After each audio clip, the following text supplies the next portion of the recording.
एक बार 10th दे दो, life set है। एक बार 12th दे दो, लाइफ सेट है। एक बार बस IIT में एडमिशन हो जाए, फिर तो लाइफ सेट ही सेट है। दे दिया 10th, हो गई लाइफ सेट। बैठ गए जेई में, अब तो हो गई होगी लाइफ सेट। ये एक ऐसा झूठा चूरण है जो हिंदुस्तान के हर बच्चे को मुफ्त में दिया जाता है, उसके घर वालों के द्वारा, उसके रिश्तेदारों के द्वारा और यहाँ तक कि उसके पड़ोसियों के द्वारा। मुझे भी दिया गया था ये चूरण। मेरी भी 10वीं में अच्छे नंबर थे, 12th भी अच्छे नंबर से पास किया, जेई में भी बैठा। IIT तो नहीं, पर एक अच्छे NIT में एडमिशन जरूर मिल गया। लेकिन 10वीं क्लास से शुरू हुआ वो सवाल जिसका जवाब मुझे आज तक नहीं मिला, और 6 साल पहले शुरू हुए इस सवाल का जवाब मैं आज तक ढूंढ रहा हूँ। साल था 2017 जब मैं 8th क्लास में पहुँचा। उस साल मेरे क्लास में कुछ नए बच्चों का एडमिशन हुआ। बचपन से लेकर 10वीं 12वीं क्लास तक पूरे स्कूल के दौरान मैं अपने क्लास का टॉपर रहा हूँ, लेकिन 8वीं क्लास का वो प्रसंग मैं आज तक भूल नहीं पाता हूँ। एक दिन हमारे हिंदी साहित्य के टीचर हमसे कुछ जनरल नॉलेज, जनरल अवेयरनेस वाले क्वेश्चंस पूछना शुरू करते हैं। मैं देखता हूँ कि एक बच्चा जिसका नया एडमिशन हुआ था मेरी क्लास में, वो सोशली इतना नॉलेजफुल है, इतना अवेयर है, उसे देश दुनिया के बारे में इतनी अच्छी जानकारी है कि मैं स्तब्ध था। मैं बीइंग द क्लास का टॉपर, मुझे खुद से और बाकियों को, जैसे कि टीचर और बाकी स्टूडेंट्स को भी मुझसे ये उम्मीद थी कि शायद मुझे भी ये सब चीज़ें पता होंगी, लेकिन ऐसा नहीं था। मैं वो बच्चा था जो पढ़ाई के नाम पर सिर्फ किताबों में घुसा रहता था। एकेडमिक्स की किताबें, सिलेबस की किताबें, जिसे सिलेबस के बाहर की एक भी चीज़ मालूम नहीं थी। सर उस दिन काफ़ी नॉर्मल चीज़ें पूछ रहे थे कि तुम्हारे ज़िले का डिस्ट्रिक्ट मजिस्ट्रेट कौन है। मुझे इस सवाल का जवाब नहीं पता था। हमारे देश का विदेश मंत्री कौन है, मुझे इस सवाल का जवाब नहीं पता था। चाइना का प्रेसिडेंट कौन है, मुझे इस सवाल का जवाब नहीं पता था। उस दिन मुझे इतना ह्यूमिलिएटिंग फील हुआ, इतना बुरा लगा कि मैं क्या कर रहा हूँ। वो एक दिन था, मैं बहुत बेचैन था। मैं घर गया, बहुत सोचा, और फिर मैंने कसम खाया कि अब से मैं धीरे धीरे देश दुनिया, अगल बगल की दुनिया, अपने आसपास हर चीज़ों के बारे में जानना शुरू करूँगा। मैंने धीरे धीरे पढ़ाई शुरू करी, न्यूज़ देखना शुरू किया, न्यूज़पेपर पढ़ना स्टार्ट करा, और फिर मैं धीरे धीरे इन सारी चीज़ों में भी अच्छा होने लगा था। और उस दिन मैं इस कदर बदला कि उस दिन से लेकर आज तक मैं जियोपॉलिटिक्स हर एक दिन फॉलो करता हूँ। साल था 2020, मार्च का महीना। मेरे 10वीं बोर्ड के एग्ज़ाम ख़त्म होने के साथ कोविड का लॉकडाउन स्टार्ट हुआ। मैं कक्षा 11वीं में जा चुका था इस चूरण के साथ कि 10वीं के बाद तो लाइफ सेट है। फिर मुझे नया चूरण मिला, 12वीं के बाद लाइफ सेट है। क्लास 11th और 12th के वो 2 साल मेरे लिए बहुत कन्फ्यूज़न से भरे रहे साल थे। मैंने 12th मैथमेटिक्स से करना डिसाइड करा, लेकिन मुझे करियर में क्या करना है मुझे बिल्कुल समझ नहीं आ रहा था। मतलब मुझे याद है कि 11वीं की पढ़ाई मैंने सितंबर में स्टार्ट करी, बहुत बेकार नंबरों से मैंने 11th पास किया। और तो और ये वही टाइम था जब इंटरनेट और सोशल मीडिया गांव-गांव तक पहुंच चुका था। मैंने भी खूब फ़ोन चलाया, खूब वीडियोस देखे, सोशल मीडिया चलाया, लेकिन धीरे धीरे इसी टाइम ये कन्फ्यूजन बढ़ता जा रहा था कि मुझे करियर में करना क्या है, मुझे एज ए करियर किस रास्ते पे जाना है। और तो और जो ट्रेडिशनल करियर ऑप्शंस हमें बताए गए हैं, जैसे कि इंजीनियर बन जाओ, डॉक्टर बन जाओ, UPSC निकाल लो, ये 2-4 ट्रेडिशनल के अलावा इंटरनेट और सोशल मीडिया की वजह से हमारे पास इतना एक्सपोजर मिल रहा था, इतने सारे ऑप्शंस दिख रहे थे कि लोग एज अ म्यूजिशियन अपना करियर बना रहे हैं, एज अ आर्टिस्ट अपना करियर बना रहे हैं, लोग सोशल मीडिया पे acting, comedy as a career बना रहे हैं। यही वो टाइम था जब मुझे पता चला एंटरप्रेन्योरशिप के बारे में कि लोग बिजनेस में अपना करियर बना रहे हैं। कोविड का ये टाइम भी मेरे लिए बिल्कुल वैसा ही था जैसे मैंने बिल्कुल कोई नई दुनिया देखी हो, जो कि उस दुनिया से बिल्कुल अलग है जो मुझे आज तक बताई गई थी। जितने सारे करियर ऑप्शंस मेरे सामने खुलते जाते थे, उतना ज़्यादा कन्फ्यूजन बढ़ता जाता था कि भाई साहब करना क्या है। और तो और इंडिया में इतना पॉपुलेशन होने की वजह से, इतना कंपटीशन होने की वजह से मेरा मन ट्रेडिशनल रास्तों से न जाने क्यों भागने सा लगा था कि यार जिस रास्ते हर लोग जा रहे हैं उधर नहीं जाना है। उधर मज़ा नहीं आ रहा। और उसी टाइम जब मैं 11th क्लास के आखिरी महीनों में था, मैंने यूट्यूब से एनडीए की तैयारी भी स्टार्ट कर दी। दिन में घर पे रहता था, वीडियोस देखता था, तरह तरह की वीडियोस, हर तरह की वीडियोस देखता था, एक्सप्लोर करता था, थोड़ी बहुत पढ़ाई कर लेता था, और रात में सोने टाइम एनडीए की प्लेलिस्ट चालू करके सुनते सुनते सो जाया करता था। धीरे धीरे 12th आया, कन्फ्यूज़न और बढ़ते गया, क्या करना है। उस टाइम जेई के बारे में मेरा ऐसा ख्याल था कि मुझे नौकरी तो करनी ही नहीं है, और जितने भी इंजीनियरिंग कॉलेजेस हैं वहाँ तो प्लेसमेंट्स होते हैं, वहाँ तो आपको प्लेसमेंट्स में बैठना पड़ता है, जहाँ कॉरपोरेट कंपनीज आती हैं, आपको उठा के हायर करके ले जाती हैं, और मुझे ये चीज़ बिल्कुल पसंद नहीं थी। तो 11th तक मेरे दिमाग में ये क्लियर था कि मुझे जेई तो नहीं देना है, क्योंकि मुझे नौकरी नहीं करनी है।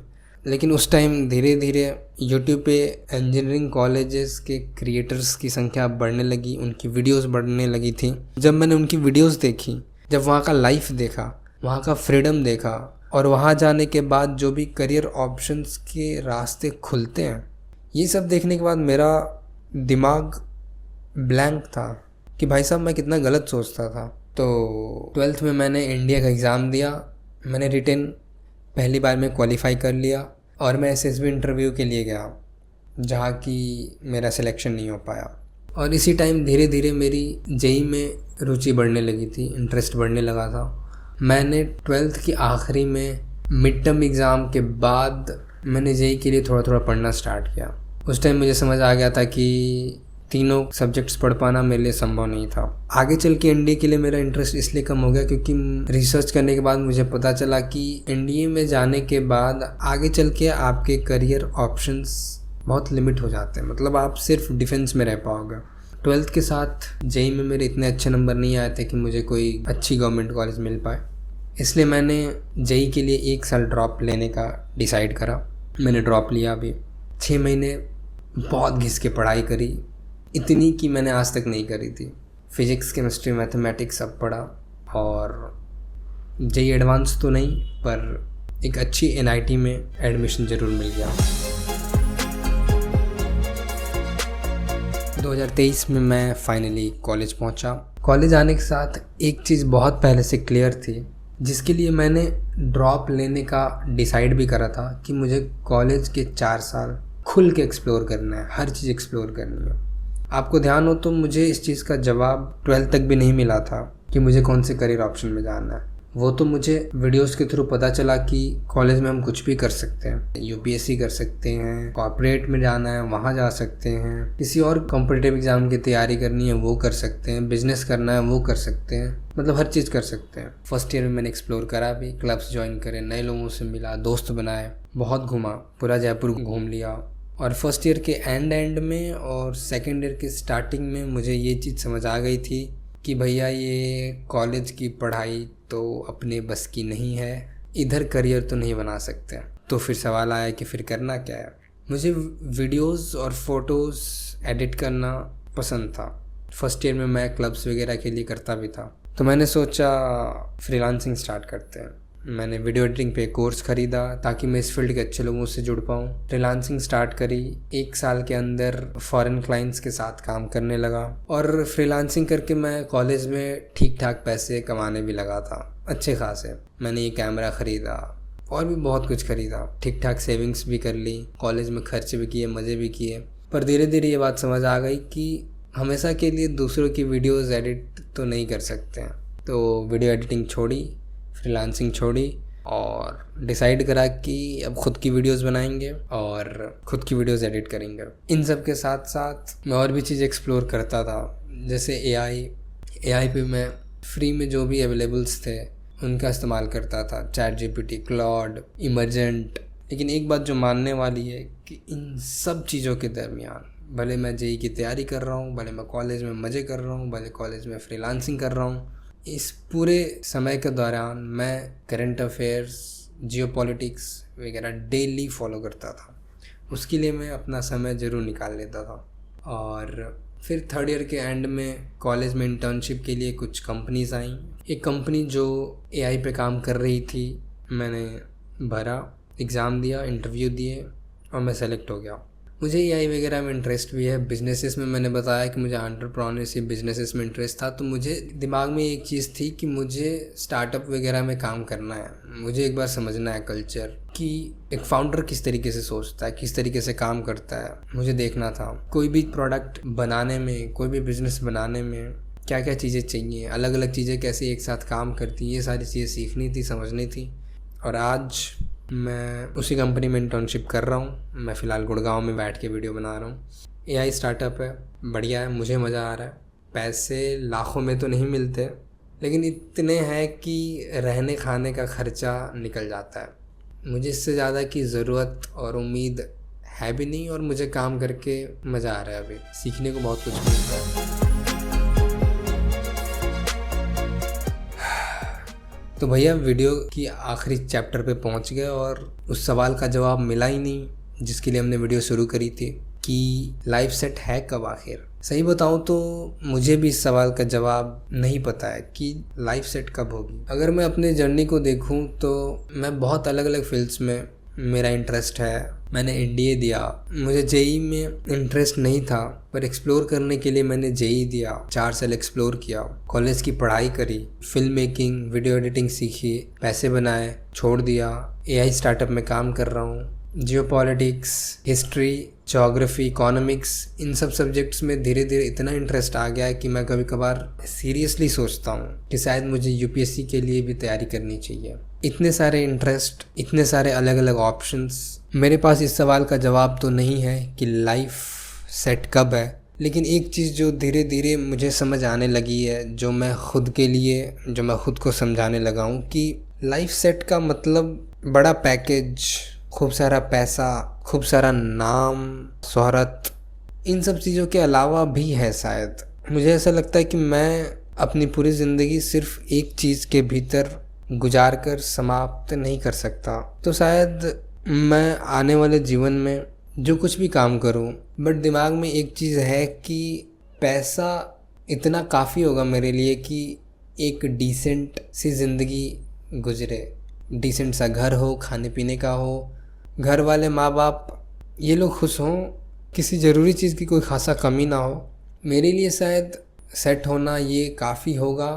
लेकिन मैं हर चीज़ सीखना चाहता हूँ, मैं हर स्पोर्ट सीखना चाहता हूँ, मैं बिज़नेस के बारे में पढ़ना और सीखना चाहता हूँ, मैं यूपीएससी की तैयारी या फिर यूपीएससी की पूरी पढ़ाई करना चाहता हूँ, मैं घूमना चाहता हूँ, मैं वीडियोस बनाना चाहता हूँ। और आगे आने वाले समय में मुझे नहीं पता कि मैं और क्या क्या करूँगा, और मैं खुशी हर चीज़ ट्राई करना चाहता हूँ। तो शायद सेट होने का मतलब मेरे लिए यही है कि मैं अपने जीवन में समय समय पर नई चीज़ें सीखता जाऊँ, नए नए काम करता जाऊँ, खुद को धीरे धीरे बेहतर बनाता जाऊँ, बजाय इसके कि किसी एक करियर ऑप्शन को चुन लूँ और उसी में अपना पूरा जीवन गुजार दूँ। अभी के लिए मुझे ऐसा लगता है कि मेरे जीवन का पर्पज़ नई चीज़ें एक्सप्लोर करते रहना, नई चीज़ें सीखते रहना है। रही बात पैसे बनाने की, तो मैंने बता दिया कि पैसे इतने आने चाहिए कि रोज़मर्रा का जीवन अच्छे से गुजरे, परिवार को, माँ बाप को किसी चीज़ की दिक्कत ना हो। और मुझे लगता है कि इतना पैसा बनाना आज के समय में इतना ज़्यादा मुश्किल भी नहीं है। तो आप मुझसे सहमत होते हैं या नहीं, ये कमेंट्स में नीचे ज़रूर बताइएगा, और साथ में ये भी बताइएगा कि आपके लाइफ का पर्पस क्या है। That's all from my side. See you in the next videos. Bye bye.